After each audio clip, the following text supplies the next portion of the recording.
म्हणजे आज प्रत्येक माणूस असेल, प्रत्येक मनुष्य असेल, तो आपल्या आयुष्यामध्ये एका अदृश्य प्रश्नाने झुंज देत आहे.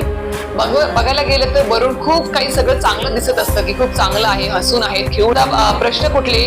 मग कधी पैसा आहे, कधी आरोग्य आहे, कधी घरातली भांडणं आहेत, कधी अचानक आलेले संकट आहे, प्रामाणिक कष्ट करतोय, योग्य मार्गावर आहे, तरी सुद्धा माझे संकट, अडचणी, त्रास संपतच नाही आहे. ज्यावेळेस तुम्हाला असं वाटतं की मी आता हतबल झालो आहे, मला काही सुचत नाही आहे, आम्ही सांगितलेले सुद्धा सेवा उपाय तोडग्याने सुद्धा तुम्हाला फरक पडत नसेल, अशा वेळेस तुम्हाला काय करायचं आहे? अशा वेळेस फक्त आणि फक्त तुम्हाला काय करायचं आहे? आपल्या 70 वर्षापासून कार्यरत असलेला उपाय सुचवतात, त्यावेळेस तुम्ही जर तो मनापासून श्रद्धेने जर केला, 100% नाही 1,00,000% तुम्हाला अनुभूती येणार म्हणजे येणारच. तुम्ही संकट मुक्त होणार, चिंता मुक्त होणार आहेत म्हणजे आहेत. तुम्ही माझ्यावर नका विश्वास